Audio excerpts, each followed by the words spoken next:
dar inicio a la mesa 26, ¿no?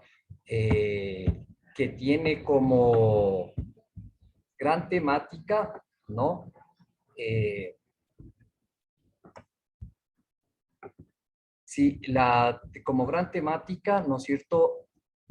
Eh, el gran objeto de estudio de las paternidades, ¿sí? Eh, y bueno, tenemos a nuestros invitados ya aquí las nuevas paternidades, ¿no? Que es con lo que vamos a entrar, ¿no? En este estudio sobre las paternidades, ¿no? El primer tema lo tenemos aquí con el doctor Marco Rojas de Ecuador, estudios sobre paternidades en padres con niños varones de 4 a 14 años en el Ecuador. Posteriormente tendremos las paternidades enlutadas, experiencias de hombres frente a un luto por la pérdida de un filio que estaría a cargo de Paula Sanuto Maues y Marcos Nascimento de Brasil. Y el último tema lo tendríamos el cuidado, el autocuidado y el cuidado en la colectividad en la vida de los hombres, hacia una triada sobre los cuidados en las masculinidades de Eduardo Enrique Cárcamo de Perú. Pues bien, para el efecto se ha programado tener exactamente 10 minutos por presentación, ¿no? Y bueno, quisiéramos dar inicio y un buen augurio a nuestros importantes participantes, ¿no? Gentes de prestigio de Latinoamérica que estarían acompañándonos en este panel sobre estudios de las paternidades. Respecto al tema de paternidades, podemos hablar que hoy en Latinoamérica y en el mundo se está hablando de otras paternidades, ¿no? Que un poco tratan de diferenciarse del patriarcado, de líneas del patriarcado, de la dominación patriarcal, y marca otro tipo de masculinidades, más comprometidas con líneas de compartir, ¿no es cierto?, responsabilidades tanto en la vida pública como en la vida cotidiana, familiar, ¿no? Tratando de generar relaciones de equidad, igualdad, tanto con mujeres, entre mujeres y hombres, ¿no? Y también con poblaciones LGBTI. Entonces, es en esos marcos de nuevas paternidades, ¿sí? O de crítica a paternidades que se han catalogado como paternidades tradicionales de la dominación patriarcal, en lo que enmarcaremos esta mesa de trabajo, mesa número 26. Entonces, bueno, como lo he señalado, no sé, entonces empezaríamos con el doctor Marco Rojas. Adelante.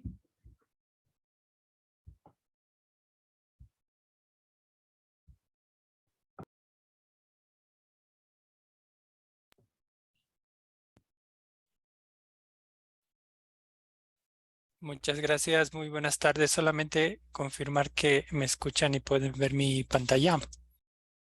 Sí, te escucho y te ve, Marcos. Se te escucha y se te ve, colega Marcos. Adelante. Muchísimas gracias, un gusto saludarles y es un placer estar para mí y bueno, para la organización a la que yo represento en este espacio tan importante. Bueno, quizás solamente ponerles un pequeño contexto de plan internacional. Somos una organización internacional humanitaria y de desarrollo que trabaja por los derechos de la niñez y la igualdad de las niñas y digamos como parte de este trabajo nuestros esfuerzos también están orientados a promover nuevas formas de relacionamiento desde la perspectiva de los hombres y específicamente lo que tiene que ver con las paternidades.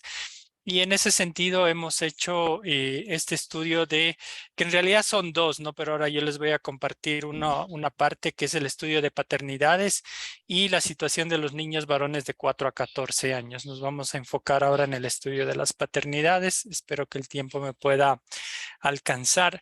Bueno, este es un poco del contenido del trabajo que se va a presentar. El proyecto es titulado Estudio de la paternidad y la situación de los niños de 4 a 14 años. Tiene como dos objetivos, ¿no? Establecer un diagnóstico base sobre las paternidades y masculinidades, así como los roles, estereotipos de género, que los niños de 4 a 14 años están recibiendo, interiorizando, reforzando, transformando en la interacción con sus padres o adultos hombres responsables del cuidado, y conocer las necesidades de los niños y hombres en la vivencia de la paternidad en Pichincha, Guayas y Manabí. Sí, les decía que son dos estudios. Uno, el estudio de paternidades, ha sido levantamiento de información en territorio, información primaria, y el estudio de la situación de los niños de 4 a 14 años ha sido en realidad más un estudio con información secundaria, ¿no? Documental. En cuanto a la metodología que nosotros hemos realizado, hemos aplicado, por un lado, encuestas en estas 4 provincias, en total 822 encuestas. Aquí está el universo, el marco muestral que nosotros hemos utilizado, las técnicas para levantamiento de información, el error y la confianza, digamos, en relación a las encuestas que se han realizado.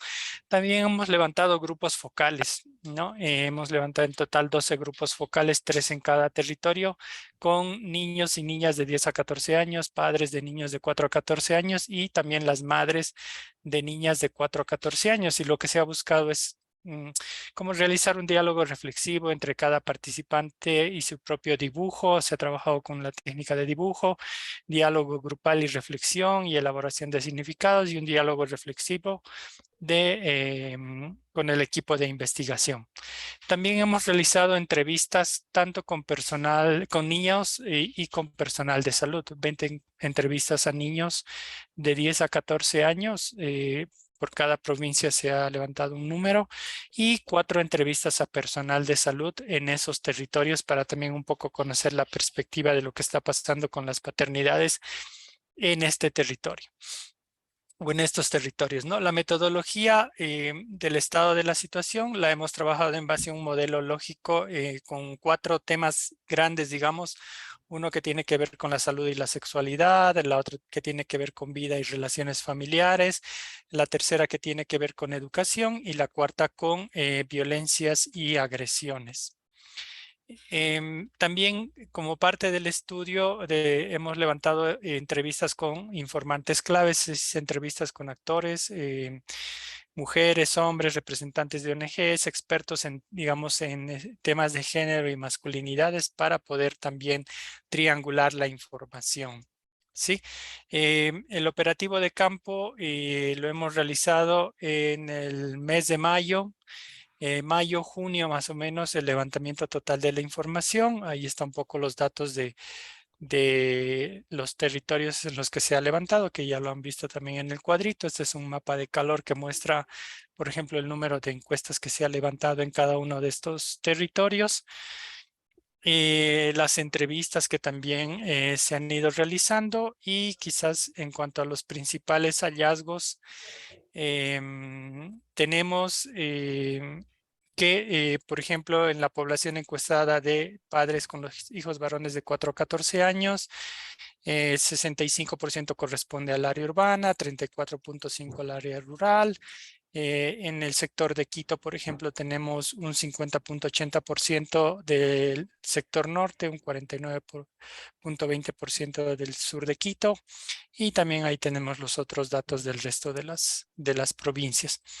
En cuanto al perfil sociodemográfico de los encuestados, digamos que el mayor rango de padres que hemos encontrado es entre los 30 a los 44 años, ¿no? O sea, de 30 a 34, un 20.02, de 35 a 39, 26.5, y de 40 a 44, 22.4, pero ese es más o menos el rango más alto.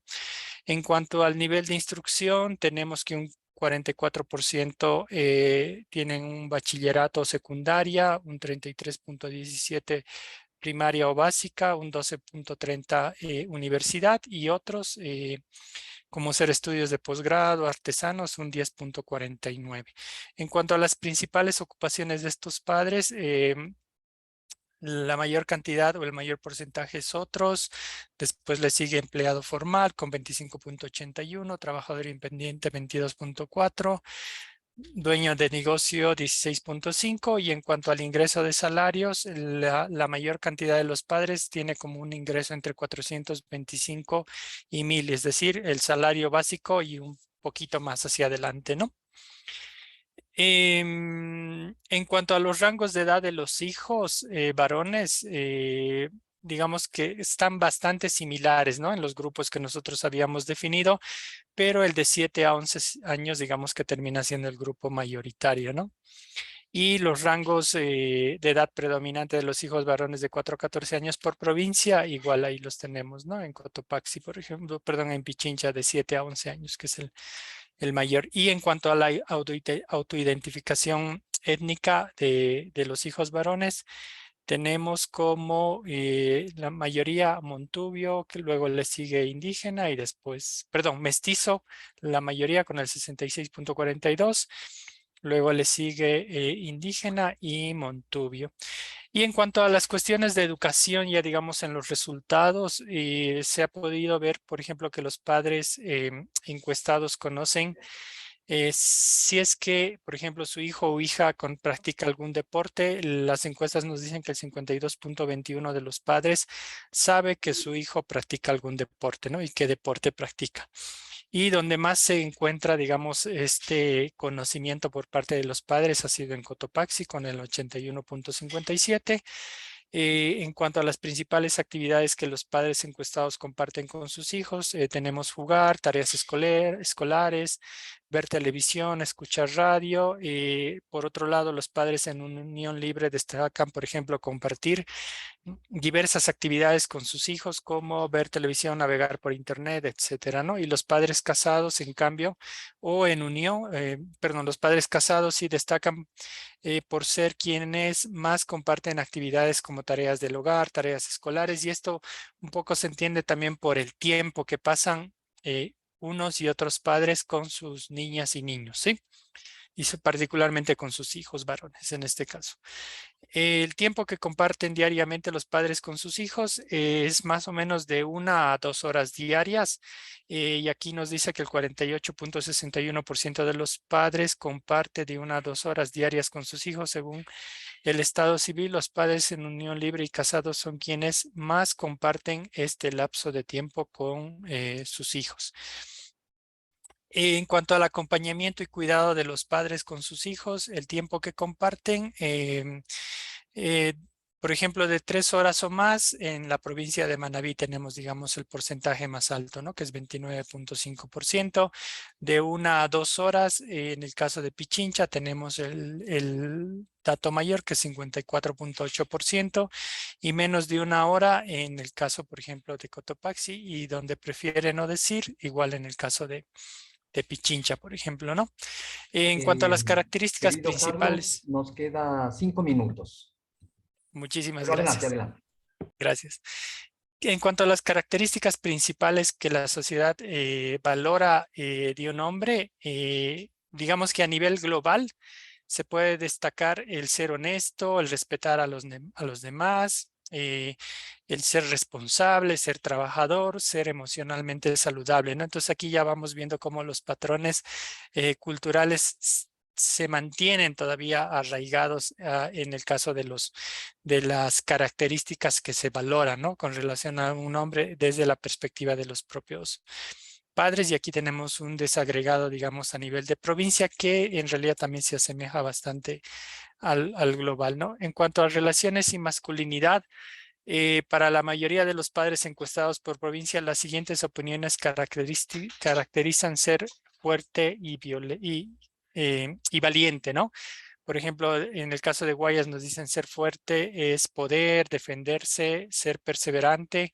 En el caso de Pichincha, ser fuerte, ser perseverante, honesto, hacer lo correcto, incluso si es difícil o impopular. En Manabí, ser fuerte, ser perseverante, ser honesto, lo correcto, incluso si es difícil, ser fuerte, ser perseverante, poder defenderse. Y lo mismo en cuanto a ser valiente, ¿no? Hay como algunas características y atributos que se han definido. Y en cuanto a ser fuerte para la mayoría de los padres es ser perseverante, poder defenderse y ser honesto, ¿no? Y ser valiente para la mayoría de los padres es cuando piden ayuda y se sienten seguros, incluso si no son físicamente fuertes, ¿no? El hecho de pedir ayuda significa ser valiente. Y ser valiente para la mayoría de los padres no es, eh, por ejemplo, cuando se enfrentan a un bravucón o hacen cosas que no son realizadas tradicionalmente como los hombres, dice, por ejemplo, como vestirse de rosa o morado, ¿no? También hemos preguntado cómo sería la reacción de los padres encuestados si encuentran a sus hijos realizando las siguientes actividades. Por ejemplo, si es que los verían jugando con maquillaje o jugando con muñecas, un 53.3% le preocuparía y hablaría con su hijo si es que lo ve jugando con maquillaje, y un 49.8% le preocuparía e igual hablaría con su hijo si es que lo ve jugando con muñecas, ¿no? En el caso de las 4 provincias. En cambio, si es que lo ve jugando fútbol, no tiene algo de importancia, ¿no? Y si es que está jugando, por ejemplo, a que es doctor, igual, el 98% lo consideraría como algo que no tiene, no lo ve nada malo, digamos, ¿no? En ese sentido. Igual vamos viendo cómo la asignación de los juegos en la construcción, digamos, de la identidad de género, ¿no? Y de las relaciones y la percepción que se tiene en cuanto a determinados juegos que tradicionalmente están o han sido asignados a las niñas y mujeres. En cuanto a relaciones familiares, nos dice que a veces los niños pueden sentirse presionados por sus amigos, maestros, los deportes, la sociedad. ¿Cuánta presión creen que sienten sus hijos? Se considera que les afecta mucho el 58.5% lo que digan los demás, ¿no? O sea, hay una presión importante del entorno con relación a lo que vayan a decir los demás. Y bueno, ahí tenemos los otros datos. ¿Cree usted, también otra pregunta, que hay juegos o juguetes que son específicos para niños o niñas? Un poco para complementar la anterior. Entonces, un 51.27% considera que sí, que hay juegos que deben ser asignados a los niños y otros juegos a las niñas. Y ahí también vamos viendo el tema de la socialización de género, ¿no? En cuanto a las temáticas principales que le gustaría aprender del cuidado de los hijos, de ser padre, al ser padre, ellos, por ejemplo, mencionan mejorar la salud en la familia, mejorar el tiempo que comparte con sus hijos, mejorar la comunicación, ¿no? Y en cuanto a algunas características que describen a lo que es ser hombre, igual aquí vemos todo el tema de la socialización de género, ¿no? Ser respetuoso, trabajador, fuerte, honesto, valiente, responsable. Nos sale también un poco generoso, amable. Y en cuanto a las características que describen al niño, es balón, fútbol, carros, todo relacionado a juegos y actividades que están fuera del ámbito del hogar sobre todo, ¿no? En cuanto a las características que describen a la niña, por ejemplo, se habla de muñecas, de básquet, de, bueno, muñeca, natación, bueno, hay un poco de fútbol, mamá, familia, casita. Entonces también vemos que no hay un cambio tan significativo en la percepción, digamos, ¿no? De los padres. Estimado Carlos, estamos ya en el tiempo para ver si lo vamos concluyendo. Sí, sí, ya vamos finalizando. Ahí teníamos algunos datos en Perdón, relación a los padres migrantes. Igual tenemos algunos datos en relación a los grupos focales, ¿no? Que hemos podido identificar en cada uno de los territorios. Por ejemplo, dice la importancia de mantener y expandir espacios de trabajo, reflexión para padres, como espacios que podríamos trabajar. Y un poco también algunas frases que todavía se mantienen, que es: debes ser fuerte y no llorar, debes tener un oficio para cuidar a tu futura familia. Entonces no hay realmente cambios tan importantes. En cuanto al papá ideal, por ejemplo, se considera como cuidador, amoroso, comprensivo, juguetón, paciente, consejero, respetuoso, protector, trabajador, colaborador. O sea, hay una apertura, pero todavía podemos ver que se sostienen, ¿no? Algunos algunos roles tradicionales, ¿no? Que todavía están presentes tanto en los padres que son de comunidades rurales como de, digamos, de la ciudad. Y para finalizar, podemos decir que hay roles y estereotipos de género marcados que se reproducen en todas las provincias del estudio, independientemente de las localidades, ¿no? Actividades, juegos, profesiones, la masculinidad marcada por una heteronormatividad que reproduce la idea de que los hombres deben gustar de las mujeres. El principio del rol de los padres es proveer, como ya se ha mencionado, que los padres no realizan tareas de cuidado porque no tienen tiempo, ¿no? Porque trabajan o simplemente porque no quieren, ¿no? Y bueno, yo me quedo hasta ahí. Tenemos también algunas recomendaciones, pero solamente lo dejo hasta ahí para no ocupar más tiempo. Muchísimas gracias. Muchísimas gracias también, estimado Carlos. Bueno, ha hecho una exposición muy interesante respecto a una serie de modelos, ¿no? Que de una u otra forma se han ido instituyendo en procesos de socialización y que van instituyendo claramente una cultura, una sociocultura patriarcal con roles claros de género para hombres, valiente, y también en cuanto a juegos que determinan qué juegos son para mujeres, qué juegos son para varones, ¿no? Y así pues, con un estudio muy interesante, ¿no? Con respaldo en metodologías cuantitativas. Pues bien, vamos, y claro, y esto como dando pues claras evidencias de cómo socialmente reproducimos, lo que podría decirse en palabras de Pierre Bourdieu, ciertos hábitos, ¿no?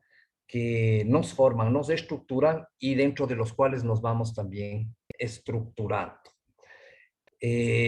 Perfecto, vamos a dar paso a la siguiente intervención, que es de Paula Sanuto Maues y Marcos Nascimento, de Florcruz, Brasil, con el tema Paternidades enlutadas, experiencias de hombres frente al luto por la pérdida de un filho.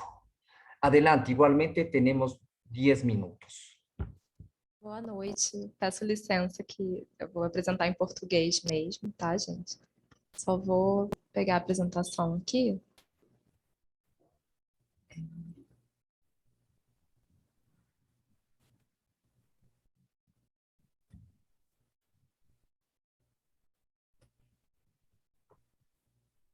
Se ve claramente la presentación. Adelante. Vamos lá. O trabalho se chama Paternidades Enlutadas, Experiências de Homens Frente ao Luto pela Perda de um Filho ou uma Filha. Foi fruto da dissertação de mestrado que eu defendi no ano passado, sob a orientação do professor Marcos Nascimento, que não pôde estar aqui porque está em outra mesa nesse momento. Daí eu vou seguindo com a apresentação, então. O objetivo geral do trabalho foi compreender as ressignificações da paternidade vividas por homens que passaram por processos de luto diante da perda de filhos ou filhas na primeira infância.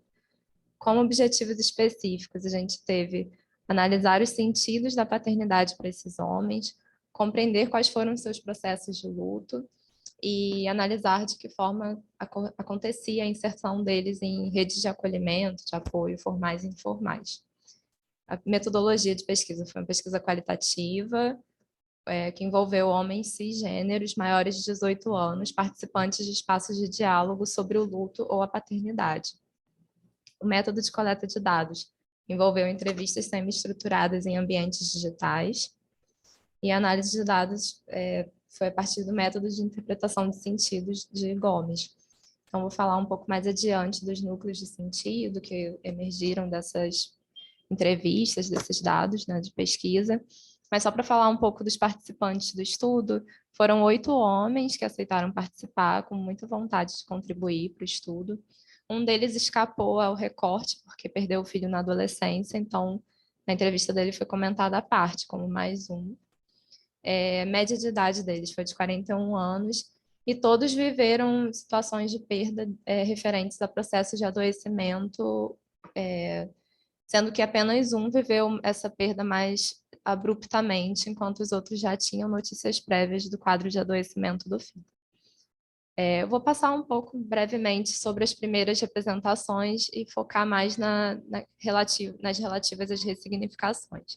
Mas só para falar um pouquinho para vocês, o primeiro núcleo de sentido foi representações sobre a paternidade, e as duas principais ideias que vieram desse núcleo foram o tornar-se pai, todo o processo de desejo, de planejamento, de construção da paternidade, que muitos deles comentaram assim como que foi esse envolvimento com a gravidez da parceira, como que foi isso da construção do sentimento de paternidade, as próprias decisões de ter mais filhos.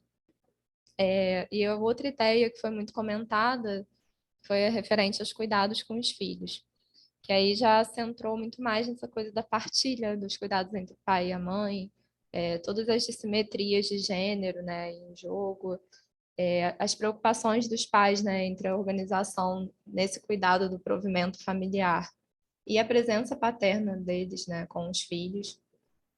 Além disso, muitos comentaram sobre como que os modelos parentais foram incidindo na formulação própria deles do modo de ser pai. E muito foi comentado também sobre diversas alegrias e os desafios da paternidade, inclusive a partir das situações de perda que eles vivenciaram. Já referentemente à experiência do luto, eles falaram bastante sobre 3 ideias, né? O recebimento do diagnóstico e a vivência da perda, o próprio processo de despedida, o luto, os tempos e ritos, né? E a presença ou ausência de redes de apoio nesse tempo, nesse processo. Na primeira, né, ideia, assim, eles falaram muito sobre os impactos do diagnóstico, do adoecimento do filho, sobre as diferenças, né, para aquele participante que sofreu uma perda súbita. Isso ficou muito marcado, como que foi diferente dos outros que já sabiam previamente do adoecimento. E eles puderam falar muito sobre a regulação social e subjetiva que eles vivenciaram das emoções próprias deles, porque muito era esperado acerca do papel masculino nesses lugares, né, diante da perda, assim, papel de suporte à mulher, de cuidar das atividades burocráticas ali referentes à perda, coisas muito duras, muito difíceis, mas que foram muito cobradas em relação a um certo padrão de resposta do homem nesses casos. Então, muitos falaram sobre a falta da acolhida social desse luto, da tristeza, de toda a dor que eles estavam vivendo ali naquele processo. Daí, em relação aos ritos e tempos de despedida, eles comentaram muito sobre como que cada um foi elaborando os próprios ritos. Além disso, falaram sobre o que é conviver com essa dor que nunca se espera, né, que é a perda de um filho. Além de todos terem delimitado que os tempos do luto são vividos de forma processual, não é nada imediato nesse processo, né? Então, em relação às presenças das redes de apoio ou ausência, né? Foi falado bastante sobre o apoio conjugal, o apoio familiar, das amizades, o próprio suporte de profissionais, psicólogos, né, e rede de saúde ali presente no contexto da perda. Grupos de apoio, já que muitos são participantes, né, e também falam sobre isso. Alguns contaram também com essa esfera religiosa, espiritual, assim, e puderam comentar acerca disso. E muito foi falado também sobre a solidão, que nos casos em que essas redes de apoio se fizeram ausentes. Então, como que foi lidar com essa solidão do luto masculino ali, né, nesse contexto. Para falar um pouco para vocês, então, sobre as ressignificações da paternidade, né, que foi o terceiro núcleo de sentido. Elas se dividiram entre mudanças pessoais e iniciativas de mobilização pública. Em relação às mudanças pessoais, muitos deles falaram sobre a maior atenção ao tempo presente para estar com os filhos que estão vivos, né? Então, como que a perda de um filho ressignificou o tempo que eles tinham para dispor com os outros, assim, a qualidade desse tempo também. A própria transformação da dor em saudade foi muito comentado também, como talvez um participante fala, né? É um nome fictício, Ricardo, mas ele diz: para a gente, para ele e para a esposa, a maior vitória desse processo de ressignificação é transformar essa dor em saudade. Então, eles foram falando bastante também sobre isso, de seguir com as memórias vivas desse filho que se foi, Então, isso era muito importante, né? Todo um orgulho em falar da história com esse filho, falar desse tempo de vida do filho, por mais curto que fosse, né? Alguns perderam os filhos ainda no período gestacional. Além disso, eles falaram bastante também sobre um outro olhar que eles próprios foram desenvolvendo para os próprios sentimentos, para as próprias emoções deles, né? Então, o Álvaro, por exemplo, fala: a paternidade me ajudou a entender o que é raiva e o que não é. Não só é um leque de sentimentos, então ele fala de poder ir nomeando mais esses sentimentos a partir de toda a experiência assim de paternidade e de perda também que ele viveu como pai, né?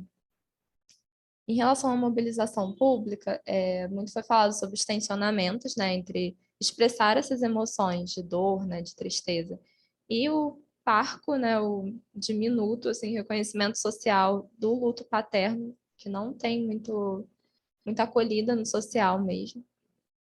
E aí, diante disso, eles foram situando como que era importante essa transformação do luto em algo público e também, a partir disso, o luto público como o próprio ato político. O direito ao pesar, né? O direito à dor, o direito... É toda essa mobilização visando a conscientização social das pessoas, poderia incidir também em formação de redes solidárias de apoio e outro olhar para as questões vividas pelo homem, né? Pelo pai. Então, o Ricardo fala: eu tento, às vezes, assumir um tom um pouco mais sério. E quando eu falo da filha, né, da filha dele, Estimada eles... Paula, nos quedan 5 minutos. Ah, Perdón, então, adelante. pronto, tranquilo. Ele fala, né, que é porque ele sabe que aquilo que a filha dele passou, né, isso vai chegar a outras pessoas que também estão passando por experiências parecidas, né? Então, essa formação de redes solidárias, muitos deles falaram também sobre como que ajudar o outro que estava passando por essa situação era também um modo de se ajudar, diante de tudo que foi vivido ali, né? Muitos tinham essa participação em grupos, então buscavam, assim, até estar em locais mais ligados à política mesmo, para ter movimentos de conscientização, alguns, por exemplo, tiveram filhos sindrômicos, né? Então, tinha uma organização social que trabalhava com esses casos de síndrome.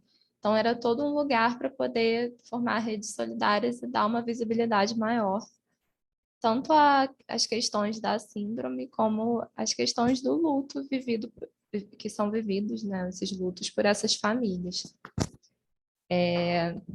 Então, assim, muito foi dito, né, tanto em relação a essas mudanças pessoais, e como que essas mudanças pessoais também tinham relação com isso da mobilização pública, né? Porque alguns, inclusive, falaram deles próprios terem atenção a coisas que antes de passar pela experiência da perda, eles não tinham, né? Então, indo já, né, para as considerações finais, só para retomar um pouco assim do que foi visto, né, ao longo do trabalho, destaca-se, né, e que houve para todos os participantes, isso ficou muito claro que havia um expressivo envolvimento com a paternidade para todos eles. Todos eles foram trazendo diversos relatos referentes a essa paternidade como construção, né, construção de um sentimento de paternidade, de uma responsabilidade paterna, e que tinha toda a relação com esse cuidado aos filhos, né?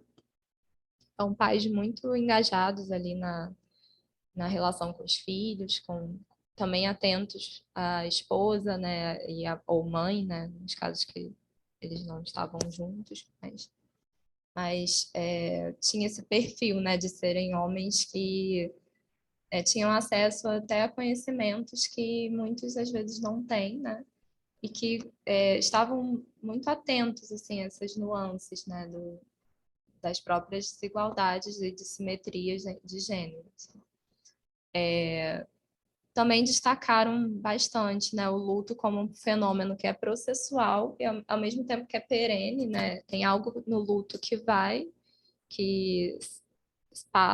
não é que passe, né, mas é que vai sendo trabalhado e vai se encaminhando de uma outra maneira. E tem outra coisa que permanece, né? Então essa fala é bem ilustrativa do Bernardo. o luto é para sempre. Só que a gente não pode viver no luto eternamente, porque a vida continua, né? A vida continua. Então, ele e outros falaram dessa coisa de lidar com essa dor de um outro modo, né, com o tempo, com muito trabalho psíquico, assim, mas que tem algo que fica ali para sempre, né? Uma dor que vai sempre existir ao mesmo tempo. Então, o luto vivido pelo homem tem essa marca, né, de envolver muitas tensões entre o que é exposto, o que é demonstrado na esfera pública e o que é vivido na privada, né, porque tem toda uma regulação social do que é permitido, assim. Então, muitos destacaram como que é esse embate, né, entre a solidão e o sentimento de poder realmente contar com o outro. Até que ponto isso é Querida possível? Paula, el tiempo se nos ha concluido para ver si Ah, podemos ir cerrando la sim, presentación. sim. Adelante, perdón. Não, tranquilo. Em relação a esses dois últimos tópicos, é um pouco do que eu já falei, das ressignificações, tanto na esfera pessoal quanto na mobilização pública. E aí, para encerrar mesmo, esse é o último slide, a gente vê que o trabalho assim, pode auxiliar nesse destaque para um outro olhar das interseções entre as questões estruturais da sociedade, né? Que a gente vê os mandatos culturais da masculinidade, incidindo nessa invisibilização social do luto paterno.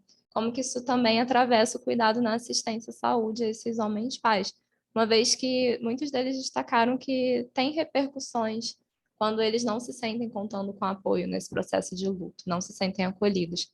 Então, a ausência desses recursos, né, pode trazer dificuldades a mais para eles no momento já muito doloroso da vida deles. E a Cecília Minayo, ela fala, né, que é imprescindível que a saúde coletiva acolha, assuma esse tema da finitude do luto, já que eles tratam da nossa realidade mais insofismável. Diante disso, as contribuições da pesquisa, a gente acredita, né, que elas podem oferecer recursos para amplificar o olhar para essa temática e também para auxiliar no manejo, na atenção humanizada a esses pais enlutados na rede de saúde. Obrigada, e é isso. Muchísimas gracias, muchísimas gracias. Bueno, un estudio muy interesante desde parámetros antropológicos, ¿no? Combinando la vida pública, la vida cotidiana, ¿no? El luto como un sufrimiento que requiere de la solidaridad familiar, ¿no? También de la asistencia profesional, ¿no? Pero sobre todo como esto implica ciertos comportamientos y estas prácticas que se reproducen para la atención y el cuidado de los hijos, ¿no? Entonces, una exposición muy rica dentro de aspectos socioculturales, podríamos decir, con calidad antropológica y también con experiencia etnográfica. Bueno, muchísimas gracias a Paula. Vamos a dar paso a nuestra tercera presentación, ¿no? Que es por parte de Eduardo Enrique Cárcamo, Quispe, el cuidado y el autocuidado, el cuidado en colectividad en la vida de los hombres hacia una triada sobre los cuidados en las masculinidades. Pues bien, adelante, estimado Eduardo.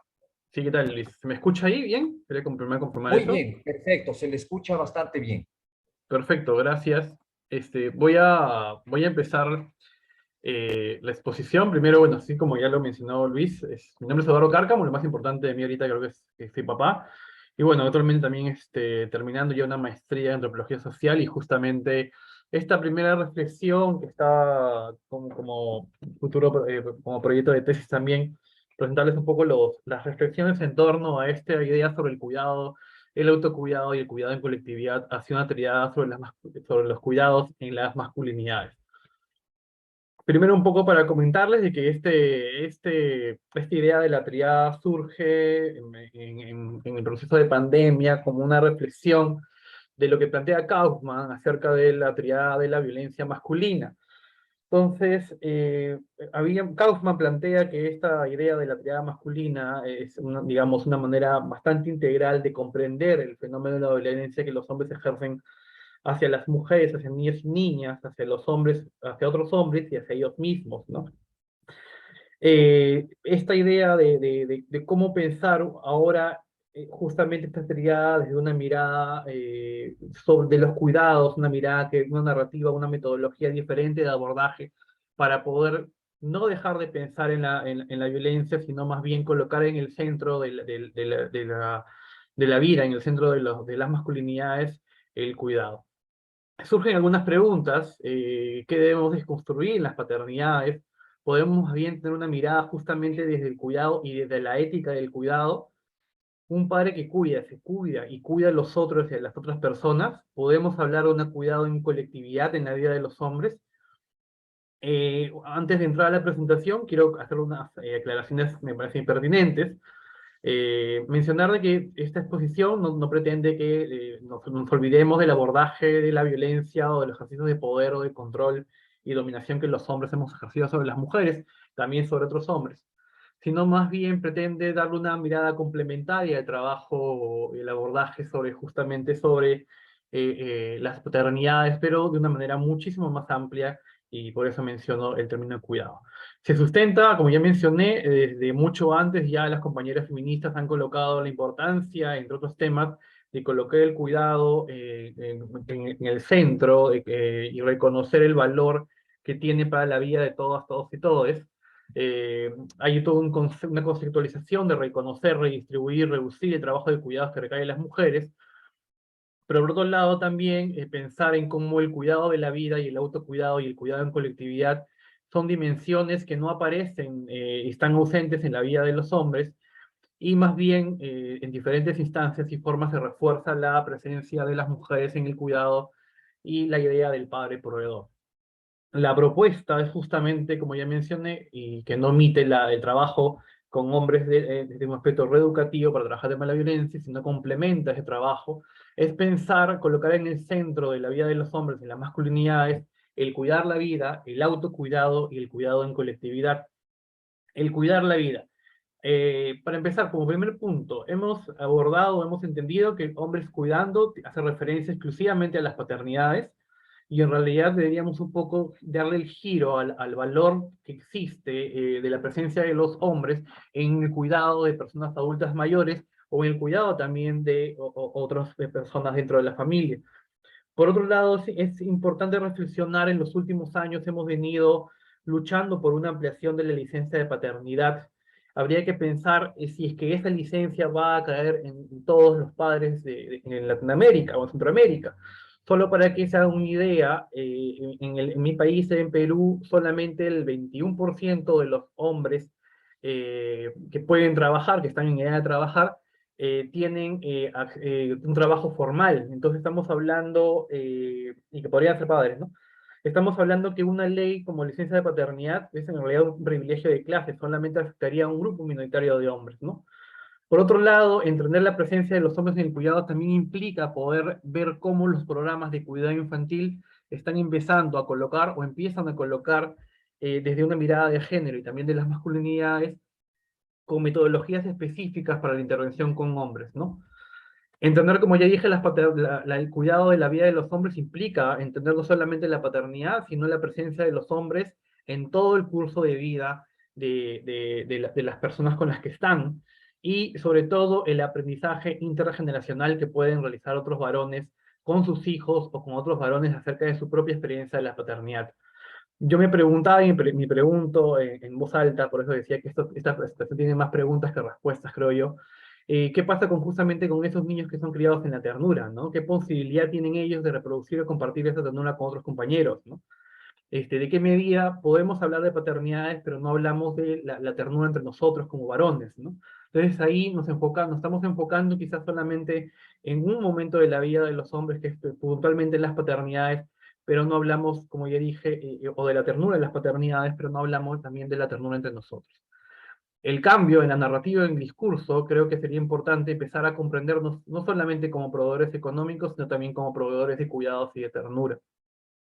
Segundo punto de este concepto de triada, que es el autocuidado. ¿Cómo comenzamos a conversar entre varones de los tipos de cáncer que nos afectan a nosotros? ¿No? ¿Cómo comenzamos a colocarlos en las políticas públicas para que se entienda o se sepa que existen diferentes determinantes en la salud de los hombres que van a condicionar determinados tipos de cáncer o determinados tipos de enfermedades. Aunque nos puede parecer muy necesario quizás, puede ser como que, oye, hablar de lavado, pero hagan un ejercicio, ¿no? Para que nos escuchen. Pregúntenle a sus compañeros, amigos, parejas, si saben cómo lavarse el pene, ¿no? Hay asuntos tan básicos. ¿Y por qué es tan importante? Y también el autoexamen testicular. ¿Y por qué es tan importante esto en estos aspectos? Obviamente el lavado corporal es importante. Porque los hombres no estamos entendiendo, no terminamos de entender la importancia del cuerpo como un espacio que también tiene que ser cuidado. Y si no aprendemos a autocuidarnos, tampoco vamos a tener una lógica de poder cuidar la vida. Y no solamente me refiero a la vida con los otros seres humanos, sino también a la naturaleza y a los otros seres vivos. Muy bien. Es complicado y hablar del autocuidado sin hablar del cuerpo y las emociones, ¿no?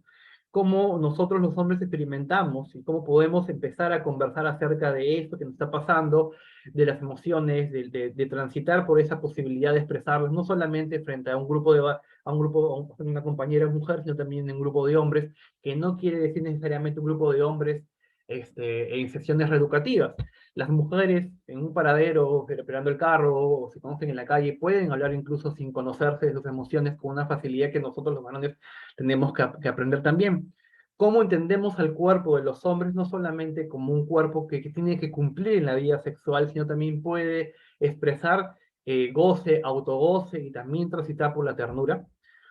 Esta, por ejemplo, es la línea el índice de suicidios en la región de las Américas, en América, Latinoamérica, en América del Sur y en Centroamérica.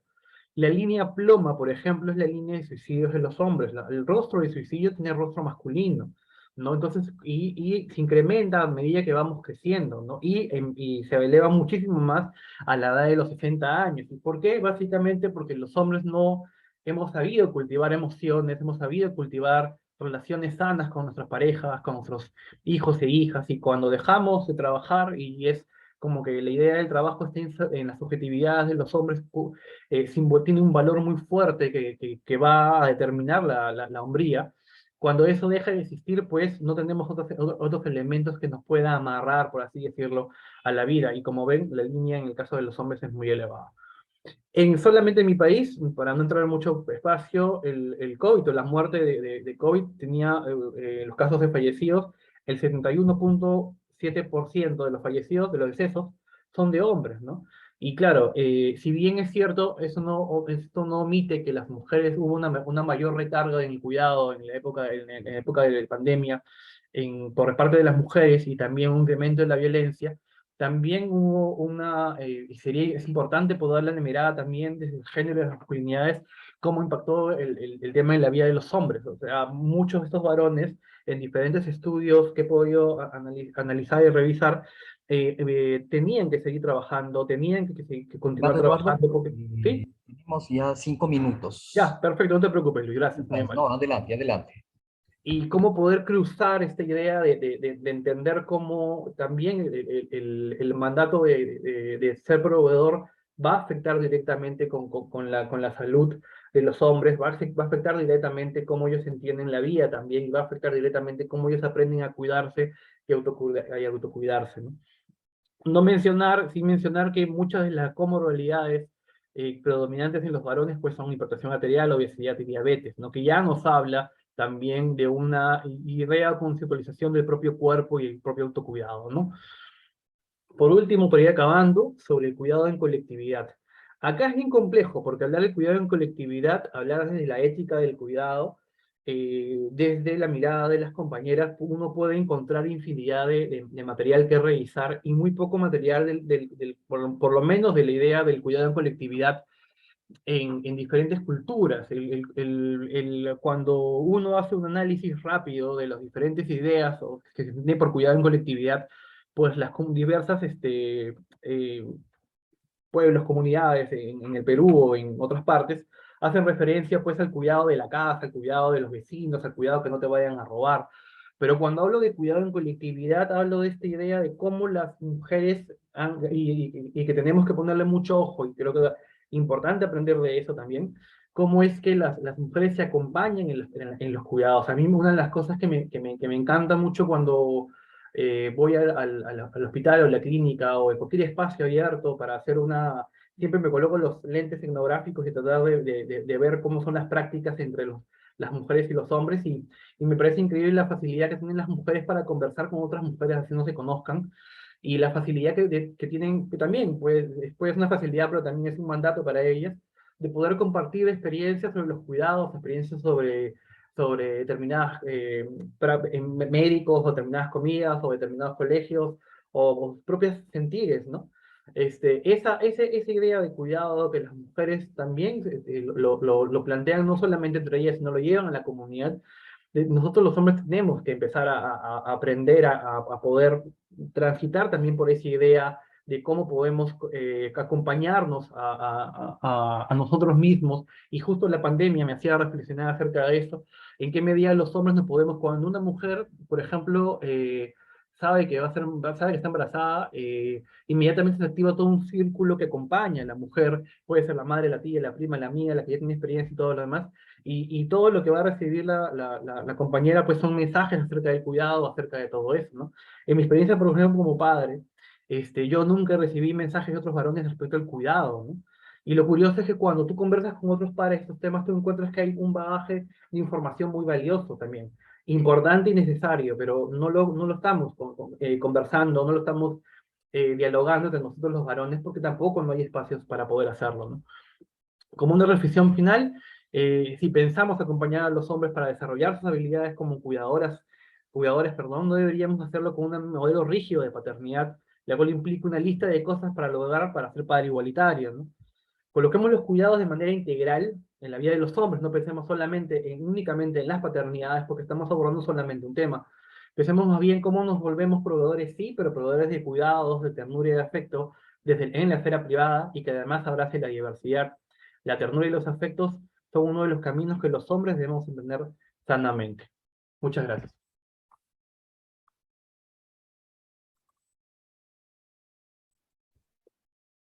Gracias, Eduardo. Muy interesante también la exposición. Bueno, en las ciencias sociales, en las humanidades y en otras ciencias también estamos cada vez pensando en trabajar una gran triada, ¿no? Que es lo físico, lo biológico, lo psicológico y lo sociocultural, como un componente sistémico, podríamos decir, ¿no? Y somático también podríamos decir. Entonces, muy interesante el recordatorio que se nos hace y el énfasis respecto a que para el cuidado debemos partir mucho de los ámbitos del cuerpo, de los ámbitos de las emociones. Esto pues, ha ido revolucionando los paradigmas de análisis en Latinoamérica, en el mundo, podríamos decir, y que, claro, nos proyectan a decir, bueno, ¿qué sucede en términos de lo social? O sea, el cuidado en términos colectivos, ¿no? Y ella ha hecho algunas reflexiones que implican, evidentemente, una desprogramación, rupturas, cambios respecto a los modelos y a la cultura patriarcal que de una u otra forma ha ido dominando muchos de los modelos de paternidad que tenemos hoy reproduciendo en nuestras cotidianidades y vidas. Bien, vamos a dar paso a uno de los propósitos de las mesas es generar reflexión, ¿no? Bueno, retomando la última parte que mencionó Eduardo, reflexión colectiva, pues, podemos decir, ¿no? Con algunas incógnitas, debate que podamos decir, compartir a través de comentarios, que lo podemos hacer a través del chat o también solicitando la palabra. Hay en el Zoom siempre tenemos un espacio para solicitar las intervenciones. Les pediríamos que seamos, por razones de tiempo, muy, muy breves, ¿no? Para dar cabida a que nuestros expositores puedan volver a participar y a compartir también sus reflexiones respecto a incógnitas y a comentarios. Yo solicitaría porque es mucho más ágil el que podamos compartir, ¿no? Las inquietudes, los comentarios en forma seguida, ¿no?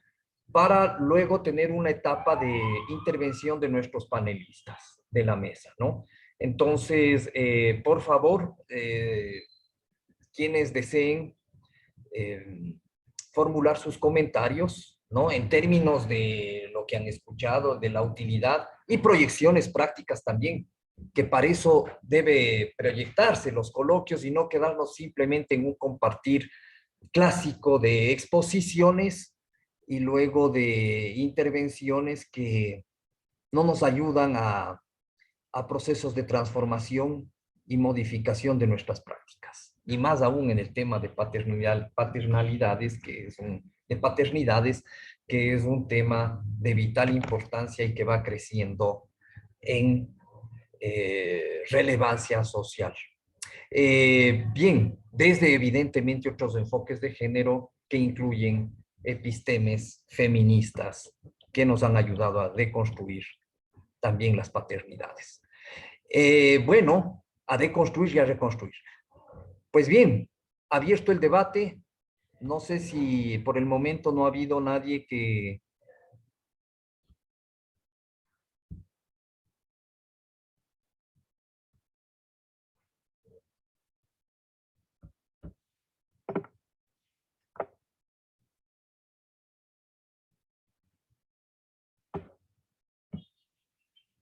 Bien, yo quisiera para levantar un poquito el ánimo de nuestro público, hacer una pregunta que podría ser para los tres participantes, ¿no? Para nuestros tres ponentes, y tiene que ver un poco con cómo sostener, o sea, estrategias de nuevas paternidades en sociedades que de una u otra forma se han ido normalizando la violencia, ¿no? Y esa es una problemática muy seria, porque, claro, todo lo bonito que nos han mencionado sobre esta cuestión solidaria en el luto, sobre estas necesidades de cambiar estos modelos tan rígidos en las formas de concebir un padre, concebir el cuidado, la educación de un hijo con valores de coraje, valentía, muy propios de una cultura patriarcal machista, y esto del cuidado, ¿no? ¿Cómo afrontar, ¿no es cierto?, cotidianidades de violencia que se van normalizando en nuestros hogares, que se van normalizando en la calle, ¿no? Que se van normalizando en la relación pública entre gentes que con derecho reclaman atención para el buen cuidado también desde las instancias estatales, ¿no? Porque esto no puede ser una cuestión únicamente para espacios micros, sino también por una actitud social que debe atravesar las instituciones del tema del cuidado, ¿no?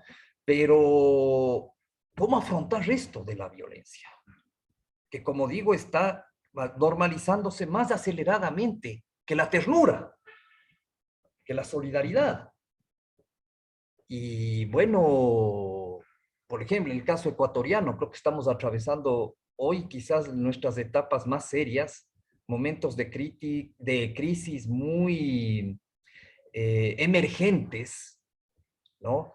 Que de una u otra forma van demostrando un crecimiento y un posicionamiento social y cotidiano de la violencia cada vez más acelerado. Lo que sucede en nuestras cárceles, por ejemplo, lo que sucede con la seguridad, lo que sucede con los feminicidios. Entonces son temas que de una u otra forma atraviesan los modelos, atraviesa el luto y atraviesa el cuidado.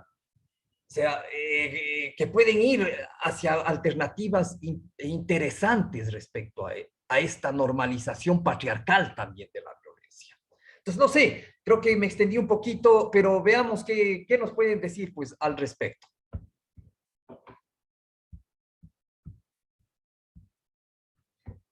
Marco, adelante. Sí, muchísimas gracias, Luis. Quizás yo solamente leer un poco las recomendaciones digamos, del estudio. Por ejemplo, una de esas es realizar más estudios, ¿no? Creo que es importante investigar más qué es lo que está pasando con los padres en los diferentes ámbitos y también generar espacios, ¿no? Que permitan a los padres hablar sobre la paternidad, sobre temas de violencia, sobre temas de género. Creo que eso es importante y nosotros desde la práctica lo hemos visto, ¿no? Porque no solamente hemos hecho investigación, trabajamos en comunidades rurales en varias provincias del país y muchos de los papás, por ejemplo, en los talleres de paternidad nos decían, es la primera vez que a mí me preguntan qué significa para mí ser papá, decían, ¿no? Después de tener un montón de hijos y demás, entonces van reflexionando y a veces esa reflexión les permite asumir cambios, ¿no? O sea, les permite o les permite tener otra perspectiva de la realidad y asumir acciones, ¿no? Porque nosotros les damos como acciones prácticas para poder cambiar. Entonces, eso sí es importante, ¿no? Ir generando estos espacios, pero también nuestra perspectiva, digamos, no es solamente el foco los padres, sino también es los niños, que los niños tengan modelos más positivos dentro de su hogar, modelos positivos de crianza, no violentos, donde el papá y la mamá puedan entenderse a través de de la comunicación o del diálogo. Sabemos que siempre va a haber conflictos, nunca pueden existir como familias 100% felices, pero tratar de tener como las mejores herramientas para poder trabajar. Y también es eso, ¿no? O sea, por ejemplo, dejemos en lo individual, en capacitaciones, reflexiones a nivel de redes, también constituir redes, trabajar con los servicios del MIES, Mineduc, Salud, sobre la importancia de los temas de género, los temas de paternidades. Y también a nivel de normas y leyes, ¿no? Nosotros justamente estamos, por ejemplo, promoviendo una ley de primera infancia acá en el Ecuador, que justamente va a ser debatida en el periodo 2023 por la Asamblea Nacional, y hay un proyecto de ley que se ha ingresado y este proyecto de ley tiene también artículos que hacen referencia a la importancia de la participación de los padres y de visualizarlos en la ley, en los servicios, en el hogar. O sea, tenemos que lograr que los papás se involucren en todos los espacios. Yo creo que ese es uno de los caminos, ¿no? Sí, muchas gracias, Marco. Muy acertadas las contribuciones, ¿no? Que das como sugerencias y recomendaciones. Paula, creo que deseas tú intervenir. Adelante, por favor. Sim.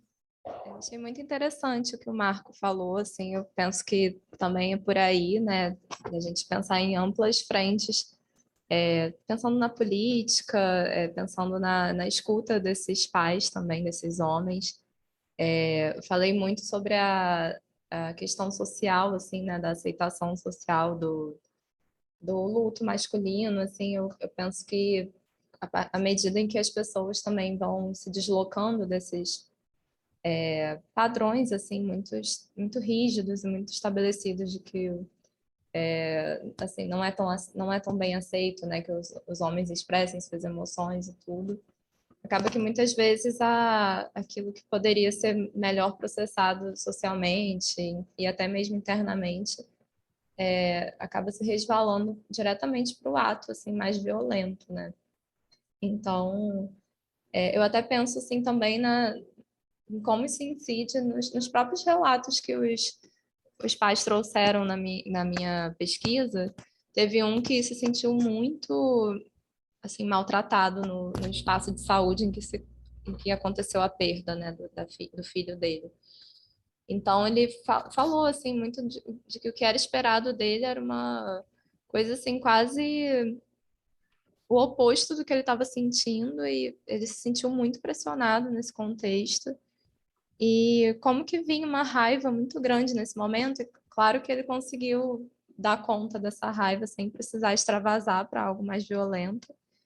Mas como que a raiva aí veio como uma expressão também de uma violência que ele estava sentindo, que estava acontecendo contra ele, assim. Então, acredito que um pouco por aí, né, a gente poder trabalhar um pouco melhor esses aspectos das emoções masculinas, esses outros lugares, mas também pensar o impacto das políticas, né, sobre essa questão da violência. Até mesmo uma coisa que apareceu muito na pesquisa foi referente à licença paternidade, que no Brasil é muito curta, né? Em alguns casos chega a ser de 5 dias, né, na maioria dos casos. Então, como que, né, a presença desse pai também com o filho desde cedo já é muito prejudicado devido a um tempo muito curto que é oferecido, pouca possibilidade mesmo, né, de exercer mais esse cuidado paterno com as crianças. Então, eu penso que tem muitas frentes, né, a serem trabalhadas para dar um pouco mais de conta dessa questão da violência, mas assim como você falou, né, Luiz, aqui no Brasil também a gente está num momento muito delicado em termos de legitimação da violência, né, social, assim, muito vista na política, assim, no próprio posicionamento de políticos. Então, é realmente um tempo delicado que a gente precisa ter muito cautela e pensar, né, o que pode ser feito em termos de políticas públicas e ações, assim, né, mais na esfera micro também, para poder dar conta da violência. É isso.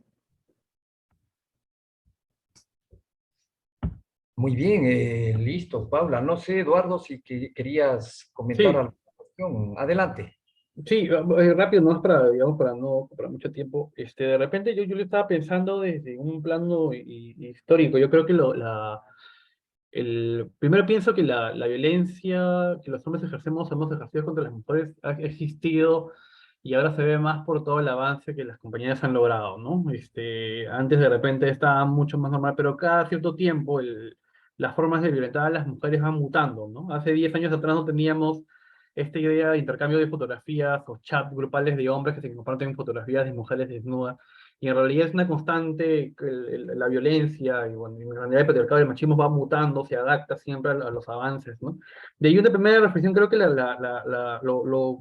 lo pienso así, porque me parece que es como hombre, me parece que es nuestra responsabilidad, más bien justamente transformar nuestro espacio privado y nuestro espacio público, justamente para de prevenir o hablar con otros varones sobre sobre nuestras violencias y las violencias que también estamos ejerciendo, que seguimos ejerciendo, o que los demás ejercen, ¿no? Entonces, esto de romper el pacto patriarcal no es una frase cliché, ojalá que no se vuelva una frase como para ponerlo en un polo, sino que romper el pacto justamente habla de eso, ¿no? La idea de que los hombres tenemos que dejar de no hablar justamente de estas situaciones de violencia, sino hablarlas, ponerlas visibles, así sea nuestro padre, nuestro hermano, un compañero, nuestro mejor amigo, ¿no? Eso es como un primer punto, y el segundo punto, y creo que tiene que ver ya más con una idea que siempre me da vuelta, y que me acuerdo mucho de Juan Guillermo Figueroa, compañero de México.